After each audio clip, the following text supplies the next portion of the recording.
Hello and good evening. I'm Melissa Idris. And I'm Sharad Kuttan. Welcome to Consider This. This is the show where we want you to consider and then reconsider what you know of the news of the day. Since last year's coup, the conflict in Myanmar has escalated dramatically, exacerbated by the collapsing economy and humanitarian crisis.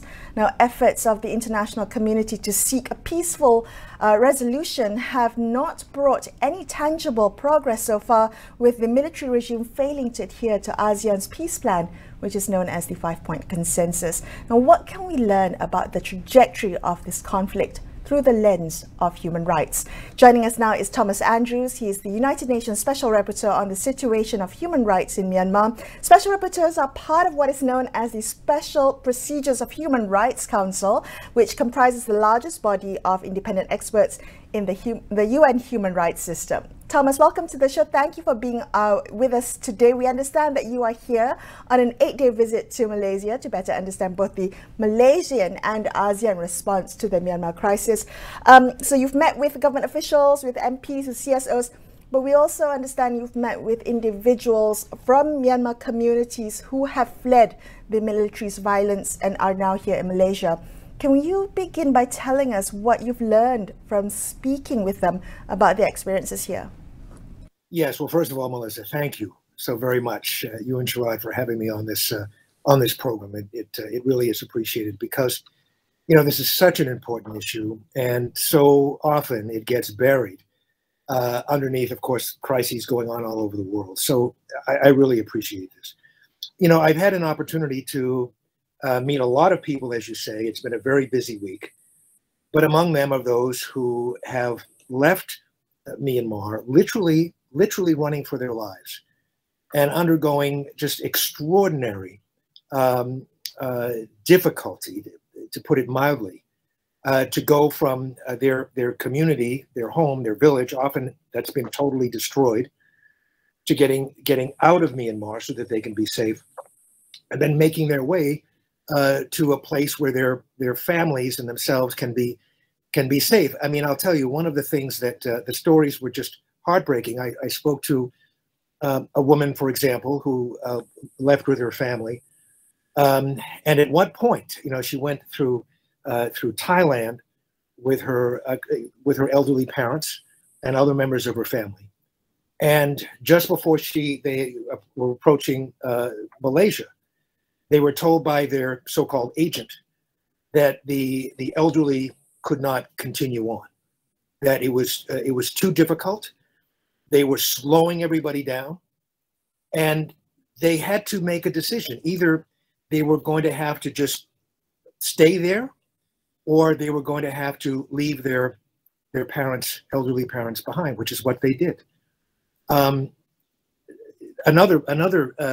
woman who was in the opposition movement, had spent time in prison, had been tortured, horrible situation, made her way out, but because of the expense of this journey, she was only able to afford the money for herself, her husband, and one of her 5 children.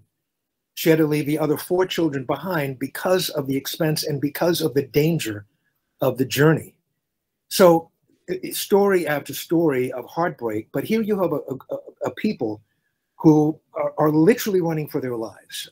They've been tortured. They have faced incredible persecution, and they truly had no choice. If they were going to live, and of course, life is a fundamental human right, then they had to get out of the country, and they made their journey. So yes, it has been a remarkable week that has included many conversations with those who have come here just seeking the right to live. So, you know, on this show, we've actually covered the question of refugees and Myanmar refugees in particular, the Rohingya as well. But what we've discovered over the many months that following the story is the inconsistency between the Malaysian government's international posturing on the question of Myanmar and human rights and its domestic practice.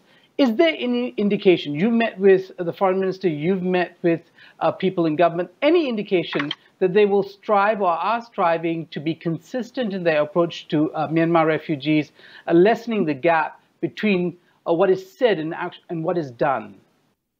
Well, the foreign ministry was extraordinarily helpful to me. They invited me here.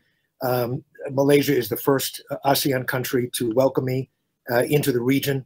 And the foreign minister has been very forward-leaning in challenging ASEAN, as you know, to transform this 5-point consensus from a piece of paper into action. And of course, no matter what is contained in a consensus, if it remains on paper, it doesn't mean much to anybody. And the foreign minister has said, look, we should have a strategy. We should establish an action plan for this 5-point consensus. We should connect this action plan to an actual time frame. Because if we stick with what we're doing, well over a year since the April 2001 summit in which this 5-point consensus was established, then there will continue to be no movement. We'll be here again next year with no movement. And the consequence of this, as the foreign minister points out, is more people killed, more torture, more suffering. In short, unacceptable. So they are, as a ministry, and the foreign minister in particular has been very forward-leaning, challenging ASEAN to change course. Yeah, Tom, but Tom, my question really is about the domestic Malaysian situation. I understand these diplomatic maneuvers are very important, but the question is, the one thing that this government is in control of is the situation, the condition that refugees who are here in Malaysia are under. They can change that, and they could change that if there was political will. And what we've discovered over the many months covering the story is there doesn't seem to be any political will to, as you put, recognize these people as victims. They are treated as criminals. They are detained under horrendous conditions. And you've probably heard of the escape of hundreds of Rohingya refugees recently, and some of them died in trying to escape. That situation, is that being addressed? No, it's not, to be perfectly honest with you. You know, I've heard a lot about these detention centers, these detention facilities. I talked to people here who had relatives in them. They had no idea how their relatives were doing, where they were, if they were going to be released, when they might be released. No information whatsoever. I sought information about the policies. I literally, the first day I was here, I saw pictures of people that had been arrested at the border, lined up, holding numbers, identifying how many people had been captured. Again, desperate people, leaving an impossible situation. And so I eagerly, just as I wanted to speak with the foreign minister and the foreign ministry, I wanted to speak with the home affairs and have an understanding of what's going on. And I'd like to visit a detention center, and I'd like to learn the complete picture. I wanted to get, again, I'm a special rapporteur. I report on the facts as I see them. And so I was unable to visit a detention center. I was unable to get a meeting with anybody in the home ministry. So all of these questions that I have, I'll go back unanswered, except that they are unanswered. And you know, it's the difficulty here is this: if one is not allowed in, then it just leaves it up to the imagination. What is behind those walls? What is someone trying to hide? And if I could be given access, if I could meet people there, if I could meet with officials there, well, then I would be able to see, even from their perspective, what it is that they are seeking to do, what context, nuance, whatever might be present that's important for me and the world to know. But if we're given no information, and we're given zero opportunity to get that information and to have this kind of conversation, then it just leaves it up to one's imagination as to what might be going on, and the reality that whatever is going on someone does not want me to see it, which is never, ever a good thing.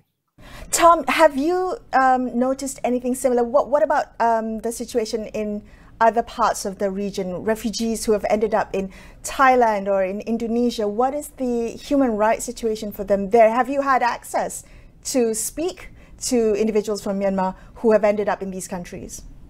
I have not, and my plan, as I described it to the Human Rights Council, is to have that opportunity, take that opportunity and seek those conversations in Thailand, in Indonesia, in areas in which these people are literally running for their lives.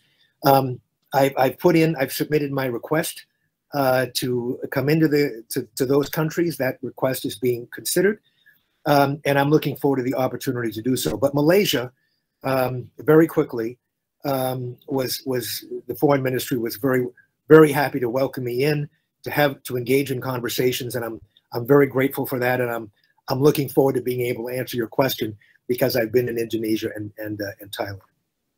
Okay, Tom, we're going to take a quick break, but after this, we'll come back and continue this conversation looking at the crisis in Myanmar. Stay tuned to Consider This. We'll be right back.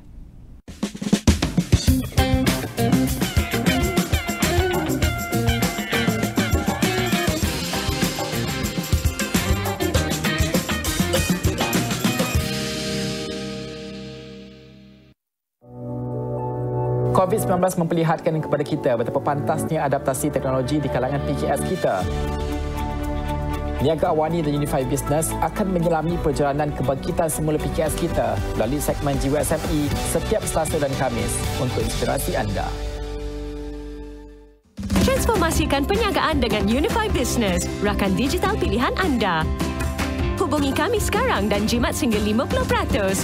Jom Unified Business. Salam sejahtera, ini berita Astro. Bersedia untuk menari riang kerana rumah anda bakal bebas daripada zon Wi-Fi hilang dengan kehadiran Wi-Fi kencang Astro Fiber. Anak nak belajar di rumah, anda nak work from home atau bertiktok bergoyang di setiap ruang, zon Wi-Fi pasti tak hilang. Dengan hanya RM129 je sebulan, anda akan dapat 3 dalam 1, iaitu kelajuan 50 Mbps, router Wi-Fi 6 dan peranti mesh percuma. Ya, percuma. Dan pack primary Astro dengan 85 saluran. Inilah penjimatan paling kencang. Kunjungi astrofiber.com.my. Saya Nala Huda melaporkan untuk Wi-Fi kencang. Maaf, berita Astro. Saya kena lari untuk dapatkan Wi-Fi kencang sekarang.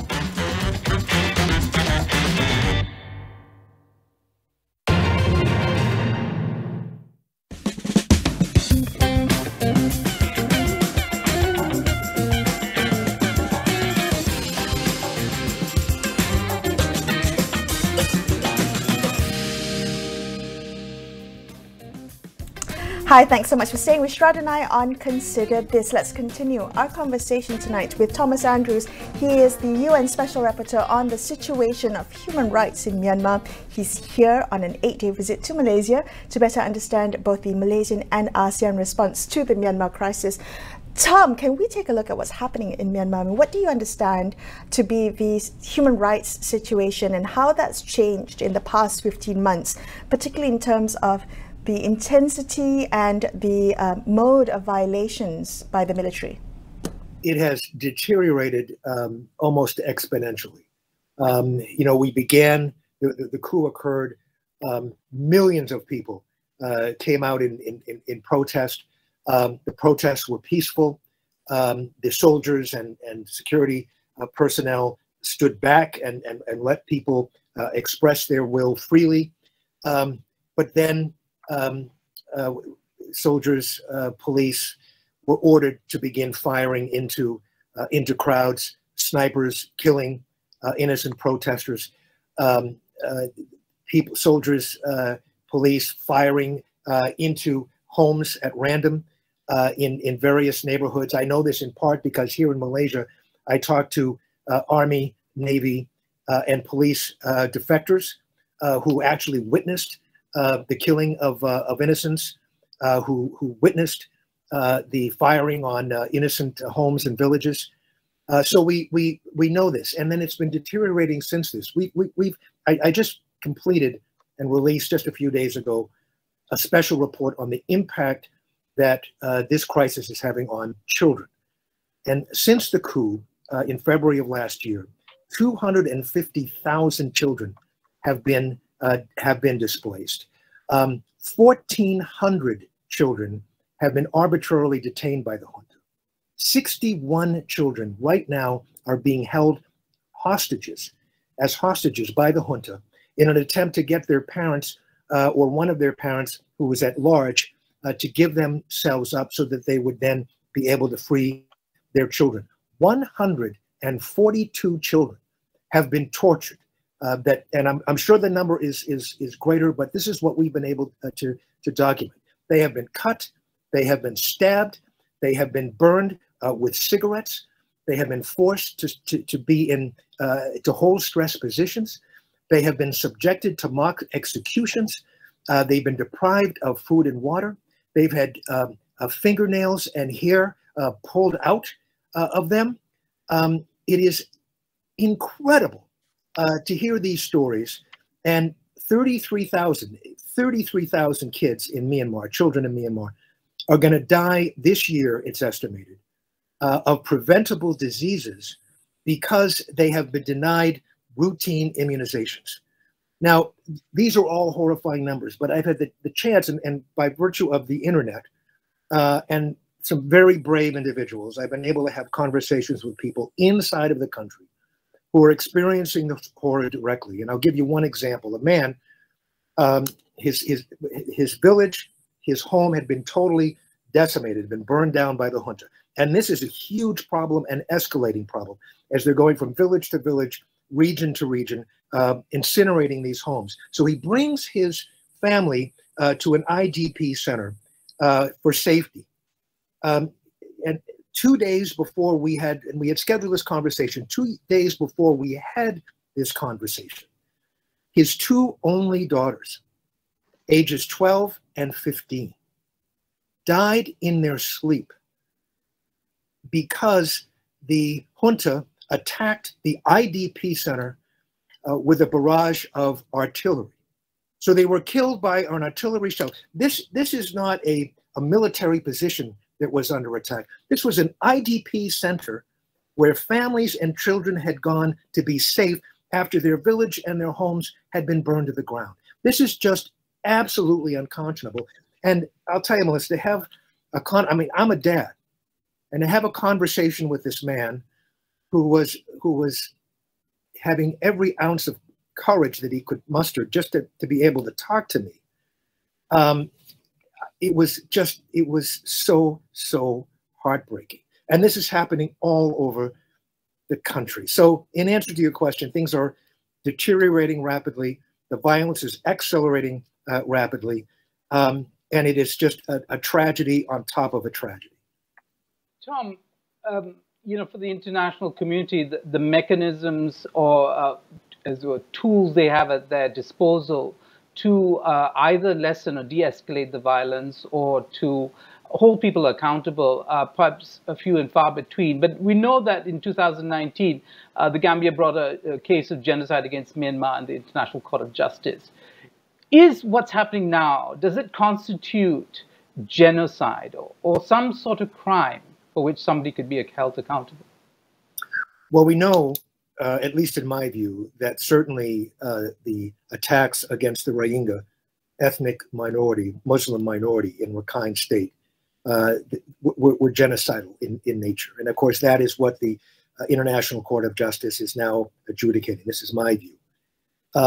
But I think without question, in my opinion, crimes against humanity have been committed and are being committed. War crimes have been committed and are being committed. I think this must go to every mechanism, justice mechanism that is possible. You mentioned the International Court of Justice. There's the International Criminal Court, and that could happen. The reference could happen if the Security Council would take this up. Of course, that's not going to happen anytime soon, but it's a mechanism. There's a thing called universal jurisdiction in which there are various countries that have laws on the books that can hold hearings and trials about these very questions. Those are available. The Independent International Mechanism for Myanmar, the IIMM, is a mechanism that is doing forensic studies, looking at all the evidence and putting it in a form that can be used in a court of law when that becomes available. So there are various justice mechanisms that are available, but they're not accessible at this juncture in time. And what it's going to require is the political will to get us there. Well, we spoke to Nicholas Kumjin from IIMM, and he said one of the biggest challenges is actually for prosecutors, particularly with these types of war crimes, is to establish a chain of command, a link between the crime and the leader who's responsible. And I'm just wondering, Tom, whether you've been following the case of the impending executions of Myanmar's political dissidents or political opponents, whether that constitutes as a war crime, what the international community can do to stop these impending executions. Well, you know, it's horrific. You have political prisoners on death row, and their crime is to be opposed to the military junta. It's horrific, but it's also not surprising.